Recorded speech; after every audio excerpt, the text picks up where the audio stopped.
Hello, everybody, and welcome to episode 5 of Unscripted Let's Talk. Today, I have not just Sarah Schaffner with me, but I also have Dr. Shelley Sandbulte, who is joining us to talk about Stockholm Syndrome and domestic violence. But before we do that, of course, I need to tell you that I'm Mary Eggleston, and that this is a program that we have developed, and it's sponsored and produced by Family Service of South Dakota. And that's pretty wonderful. And Sarah is actually the executive director of Family Service. Yeah, so I'm excited to have our first guest. Yes. But we've also forgotten to mention our email address. So if anyone has questions or wants a specific topic suggested, anything like that, any communication, you can reach out to us at unscriptedletstalk@gmail.com. And as always, please ignore that it looks like unscripted let's stalk. Do not pay any attention to that. Just look right past that because it's all one word, unscriptedletstalk@gmail.com. We really would like to hear from you. Any comments, or if you have a good joke, Yeah, anything. I'm open to that. We're easily entertained. Yeah. So say hello, Shelley. Hello, Shelley. I have known Shelley for a long, long time, really long time. How long Yeah. have I known you? Oh, well, over 30 years. Wow. Yeah, over 30 years. Yeah. So we go way back, and I'm aware that Shelley has, over the time that she's been a therapist, developed many specialties. She and I have many times worked together with people who have eating disorders, specifically anorexia nervosa, bulimia. And she has worked extensively with trauma. But what I've been most impressed with is her work with Stockholm Syndrome, domestic violence. She has done a tremendous amount of expert testimony with regard to this, and just knows this topic, in my opinion, really better than anyone else in the region. So I am really thrilled that I was able to talk her into sitting down with us today. And of course, we're all a little nervous to do this, and I'm sure you are too, right, Shelley? Yep. And so we're just going to try to enter in and access really the tremendous depth of your knowledge. So what I want to know first is, when did you become interested in working with this, Shelley? What grabbed your attention in the midst of your practice that you dove so deeply into understanding this? I'll tell you, one of the first times that I was able to wrap my mind around what was going on is I had worked with a client, and her husband was very controlling. And I was really new as a therapist, and I got supervision, etc.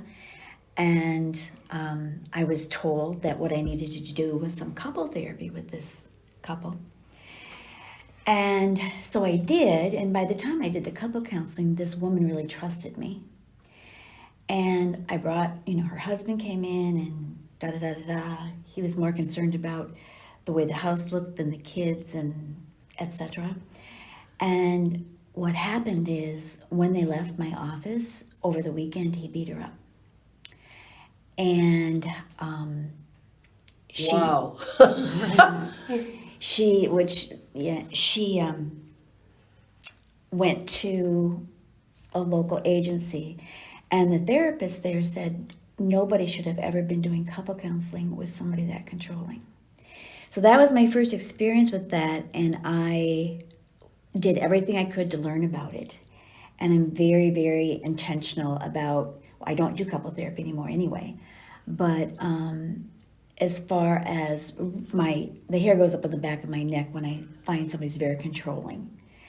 And so I'm very careful and really try to go slow and really gently talk to that person about some of the things. Living with a controlling Yes, partner. the person that I'm working with who's living with a very controlling partner. And it can be financially, sexually,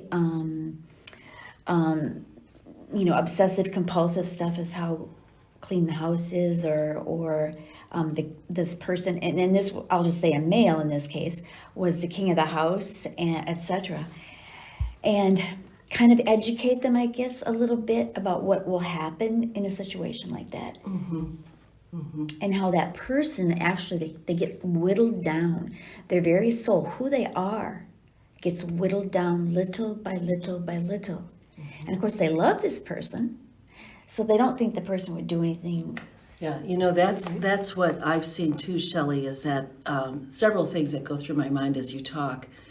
First, of course, we're going to use the gender of the woman being the victim, the man the abuser, but we are well aware that that is not always the case. So please bear that in mind. Yes. But as you talk, I think about that what I've seen is that when someone is controlling like that, they chip away at the other person, just chipping and chipping a little bit at a time, a little bit more, a little bit more, a little bit more. And I'm so struck by how if that person had, who's being victimized, entered in and it was just a full-on attack, they would never fall for it. But when you do it a little bit at a time, it's like that frog that's put in the water and you turn on the heat and they stay in the water and now they're boiling because you don't even know that it's happening. But the other thing you're referencing is that there's an exchange of trust and love. Yes. So you believe that this person loves you and you've given them the most precious level of trust Yes. that anybody. And so they have such power to get in and do this to the Yes. person they're doing it to. Whittle down the soul, really, is what happens. And oftentimes, I'll say this so many times to my clients, you have no idea. I wish you could see yourself the way I see you. As a strong person, a kind, a generous, an intelligent, etc. person. But by the time, oftentimes, that they come to see me, there's little left. At least they are so shame-based because they think there's something really bad about them. And oftentimes that's it's a response to what they've been told by I'm going to say the perpetrator.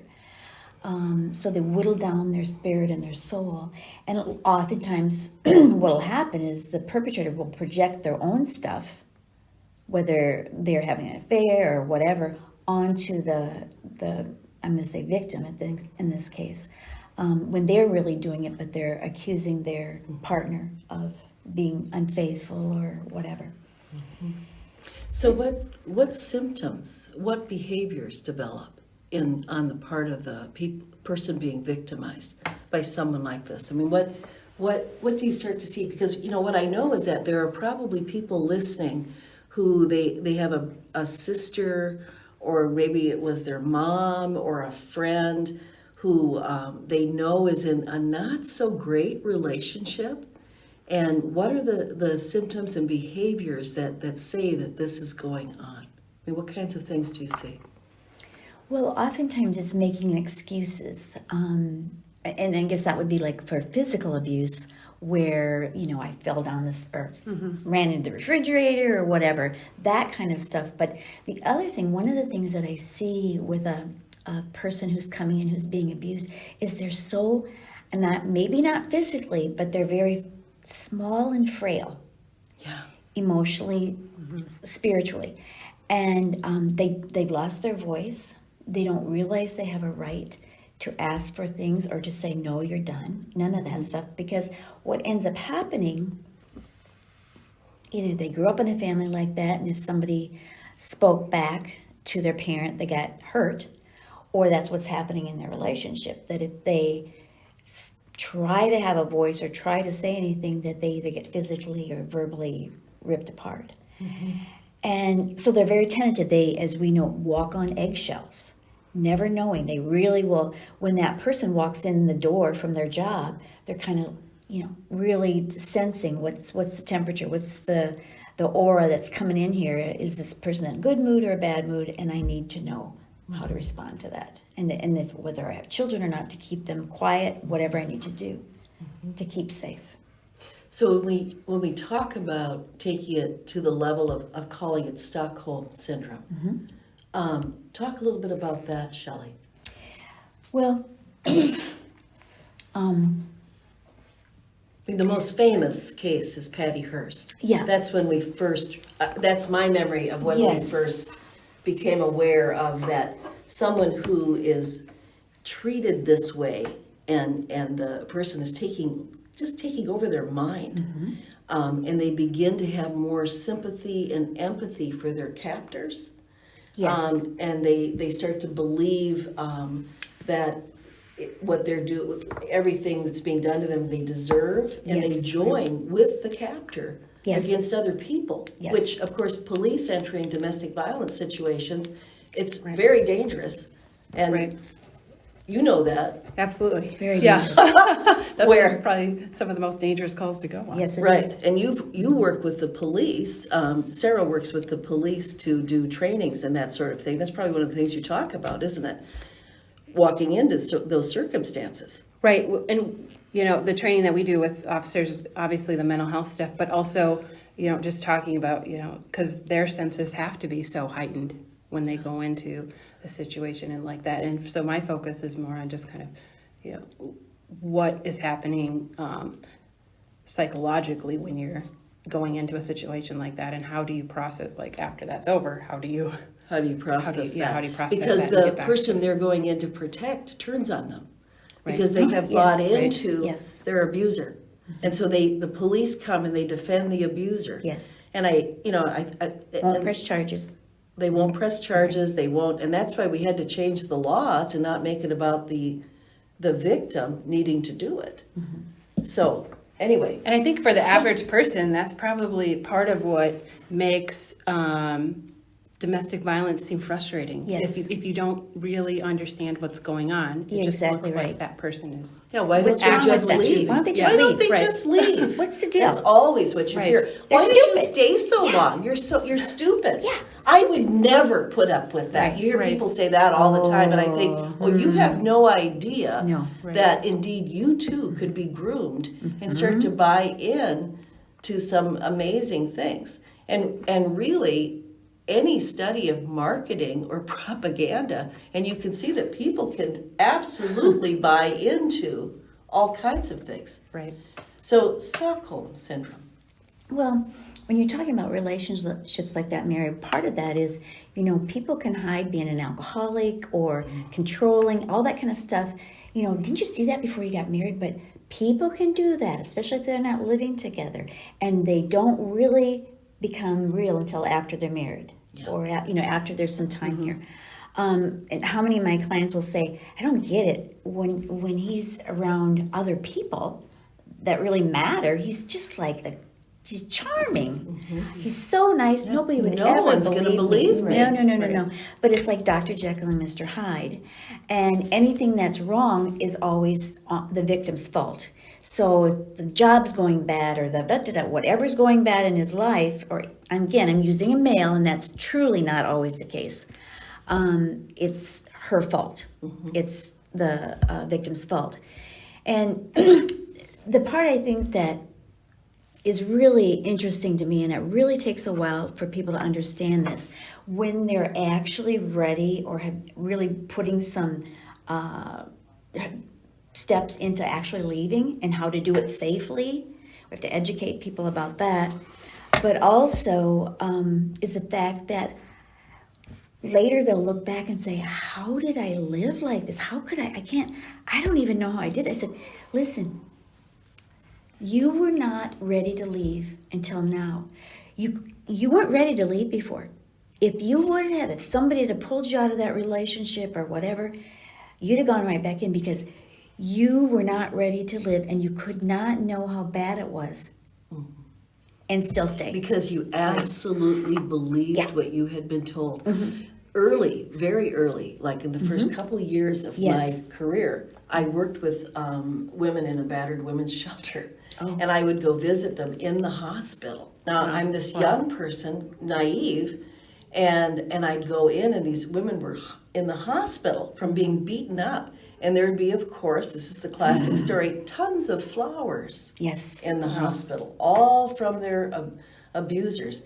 And I discovered that it wasn't about getting away from that man.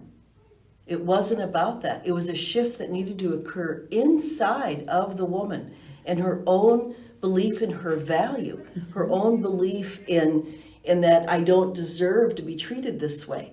I deserve to be respected. Because if all we did was get her away from that man, she would find someone else who Yes. also mistreated her. Yes. So there's Same pattern. something so much deeper going on. Right. So they oftentimes, and really we looked at this whole Stockholm Syndrome from the Holocaust, the Stockholm prisoner concentration camp, is that in order to, those prisoners couldn't go anywhere. Those Holocaust survivors couldn't go anywhere. So they had to somehow kind of get to know personal things about the guards and things like that, so they could just tolerate being there. They just To survive. Yeah, to survive, to cope, to survive. There's good things about that person too. I know that, there's that. And so that's really hard. And then at an earlier point, we talked about where people are kidnapped or held hostage, and eventually they will just stay. I can't remember the little girl's name, but she was kidnapped when she was like 11, and this... Elizabeth Smart. Well, it wasn't Elizabeth Smart, it was JC. Oh. Who, but that was the same with Elizabeth Smart. She was with that gentleman or that man for a while. But this little JC, I can't remember her last name, was kidnapped on the road, and the girlfriend or wife of the perpetrator gave her a shot of something, Valium or something, to get her to quit fighting. And they kept her in the backyard in like boxes, kept her for 18 years, and she had 2 children. Yes, I did read about Yes. this. And she, of course, he knew, he had threatened her all these years about, I know your family, I know where you live, I'll kill your mother, da, da, da, da, da. So she just started, she just did what she needed to do to survive. She'd go away and dissociate. But he got so that he could take her out in the community, and she just wouldn't run, she wouldn't do anything, because she just knew how much power he had. When she eventually got away, I mean, it was a miracle. Right. But believe it or not, that young girl, doing a lot of work with a therapist she trusted, but a lot of equine therapy with horses, made leaps and bounds in her recovery. And so I guess that whole point is that in order to stay in it, there's good things about that person. And I'm sure, I can't remember, but I know he was the father of her children, for one thing.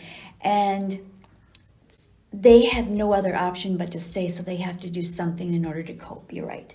Cope with being there the way it is. Because they can't change anything. Because they're looking for a way to survive. Mm-hmm. Not necessarily get out, just live, survive it. Right. Wow. So, what the abuser is telling the other person that person is doing is usually what they are actually doing. Yes. This projection of you're having an affair, you're flirting, you're a slob, and just the constant criticism. You're the cause of all my problems. Yeah. And that causes a lot of confusion for people Yes. because they start to question, well, am I Yeah. doing And then those you're things? filled And with they're- self-doubt. Yeah, Right. maybe I am up to something. Yeah, I don't know. Yeah, maybe I did. And they can, of course, select just one little nugget of truth. Every single one of us can be criticized. There isn't anybody who can't be, because there's a little Yes. something in Right. everybody Right. that you could build on.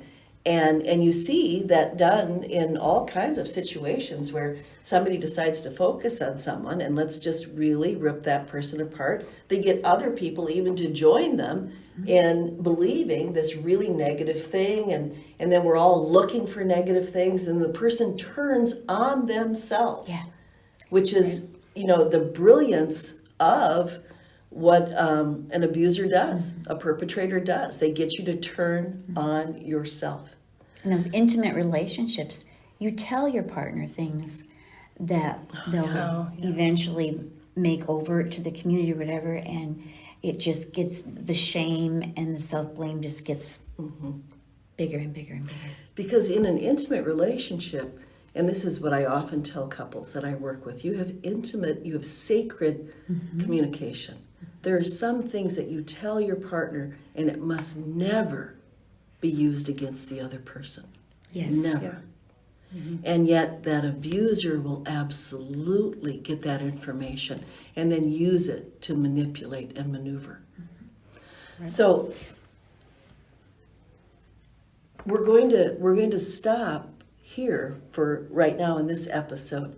Our next episode, if you're willing to stay with us, Shelley, will be to talk about the treatment and the help and the therapeutic process for people who have been in these situations.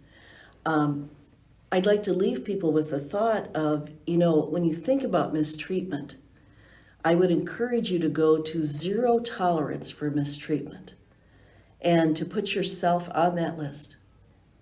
No tolerance for mistreatment. It's not okay to be called names or to call somebody names or to make ugly, sarcastic remarks. Eliminate that from your life. Eliminate verbal violence from your life, which is a lot of what sarcasm is. I'm not talking about don't be funny. You can be funny and make remarks, but cutting remarks, it's just best to eliminate that. And many of us I grew up in a family where sarcasm was very popular. And I can remember deciding at a much younger age, I'm not going to have any of that in my life, and going to a place of non-violence, This stops including here. language. Right. It stops here. And so you can do your part in and not promoting this, not saying that in any way it's okay, by eliminating it from your own life. Right. So, last thoughts to both of you before I'll put Sarah on the I was spot. gonna say. I just want to say thanks to Shelley. It's amazing to just listen to all the knowledge that you have, and I can only imagine the huge difference that you've made in your clients' lives. Shelley's amazing. Well, that's very nice of you, but I tell you what, for some of the clients that I know Mary works with, and Sarah, for the fact that they even walk into your office is a miracle, because they've not been able to trust anybody or anything. And for them to take a chance, and oftentimes that's not what they're talking about. Their abuse doesn't come out until later. But for them to even walk in your office it's an honor to work with these people. And then I'm going to tell people that is the kind of therapist you want in your life, is somebody who sees it as an honor that you are walking in and opening up your heart to them. So on that note, please remember to live your life with passion, purpose, and intention. Until next time.